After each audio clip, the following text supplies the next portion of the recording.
Yo estuve en algunas reuniones cuando se estaban formando los consejos municipales de prevención de la violencia. Y la línea que dieron prácticamente todos los partidos políticos fue: tómense esos consejos municipales, metan e incorporen gente de ustedes y no permiten que gente de otro partido político los conforme. ¿Qué futuro podrá tener esos consejos municipales de prevención de la violencia?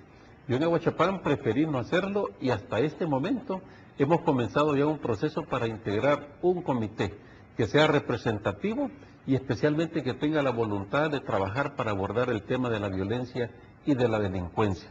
Hace falta en nuestro país una reforma política, hace falta una ley de partidos políticos que genere seguridad a sus miembros, que establezca obligaciones, pero que también establezca derechos. Yo le comento que fui el encargado de elaborar el primer proyecto de código electoral, allá en la década de los 80, y elaboré el primer proyecto de código electoral tomando en cuenta legislación comparada, y había establecido un capítulo que se llamaba del régimen interno de los partidos políticos, y establecía más o menos unos 10 artículos en los cuales regulaba de manera muy somera, pero establecía el primer punteo para regular y controlar a los partidos políticos. Y lo que se me dijo en aquel momento fue: esto, quitarlo. Eso se tachó por completo y no se pudo incorporar ningún artículo, más que uno, recuerdo, que decía que los partidos políticos estaban obligados a cumplir sus estatutos, que básicamente no era nada. Eso nos implica que tenemos que avanzar en esta reforma y que el país lo demanda. Creo que es importante la participación ciudadana de organizaciones civiles, de gremios de académicos, de profesionales, que presionen, porque los cambios no se dan por las buenas. Los cambios a veces hay que presionarlos, hay que forzarlos para que se vayan dando. Creo que el 2010 es un año de importantes cambios, ojalá que sea de importantes logros para nuestro país. Pero ¿cómo ve esto en la realidad? O sea, estamos viendo una arena que precisamente por estos conceptos se cierra, y ustedes lo han dicho, lo pidieron, pero a ustedes los expulsaron o prácticamente se dijo: si no quieren estar como estamos nosotros, pues adiós. En el frente también se están consolidando fuerzas que dicen: bueno, nosotros nos vamos a hacer cargo de las candidaturas, vamos a manejar esto como nosotros creemos porque ahora somos partido en el poder. Y empiezan a surgir otros pequeños partidos de derecha, de centro, como se van identificando, pero la pregunta es si hay futuro político en esto para gente como usted, que ahora está independiente, pero ¿qué va a pasar? Sí, realmente es muy difícil y precisamente por eso me retiro también de Arena, porque noto que lejos de buscar acercamientos, lo que se está generando es una confrontación política ideológica todavía mayor, y por el lado del FMLN surge lo mismo. ¿A dónde quedamos la inmensa mayoría de salvadoreños que no queremos esa confrontación, que le apostamos a construir país, a construir Estado, a construir ciudadanía?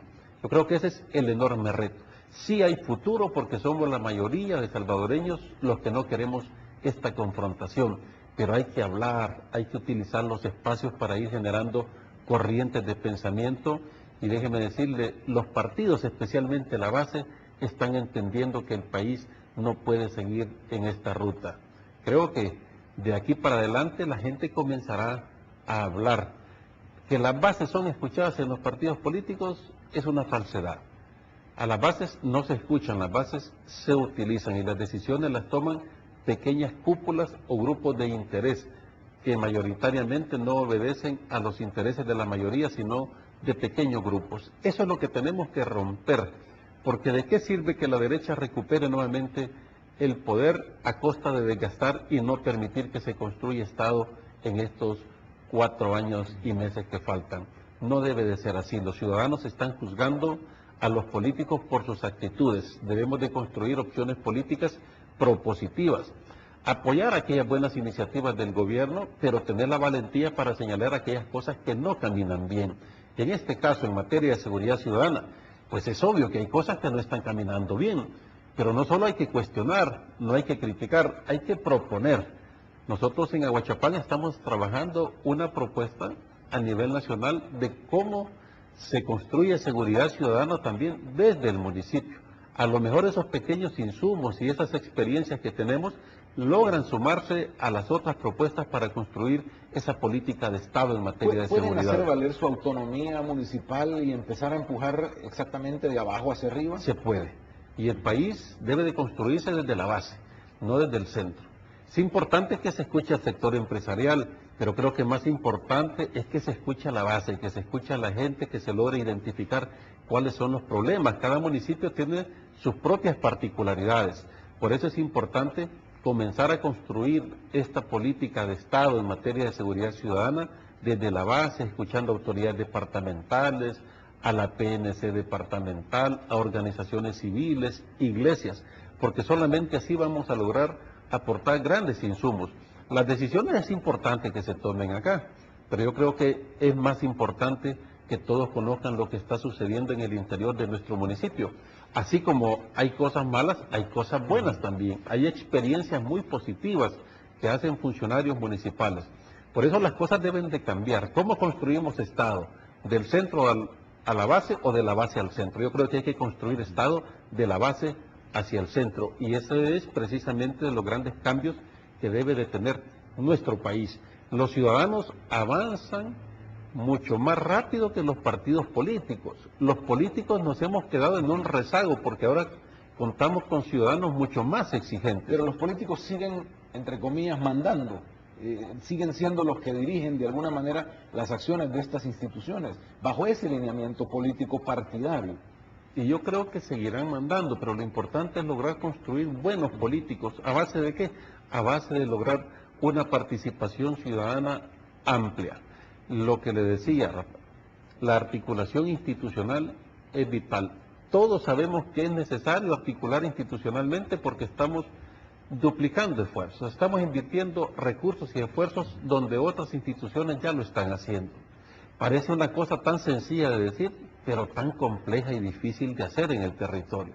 Que tiene que hacer este gobierno, ordenar a sus instituciones, dar lineamientos concretos de cómo trabajar en el territorio, cómo coordinar con los gobiernos locales, respetando la autonomía y la independencia de cada uno, pero utilizando aquellos liderazgos que tienen validez en el territorio. Le voy a poner el otro ingrediente que casi no sale, pero que ya se empieza de corrupción, el tema de la invasión de la narcoactividad en las estructuras del Estado. El mismo presidente en esta reunión que se tuvo el viernes reconoció que de alguna manera, al igual que México, Guatemala, nuestro país no es la excepción en tener ya estas redes que de alguna manera también dificultan porque hacia el interior de las instituciones no hay ni la misma confianza para poder echar a andar planes. Entonces, ¿esto qué pensamiento le trae a usted? Complica mucho más el problema de la violencia y de la delincuencia, el crimen organizado y la narcoactividad.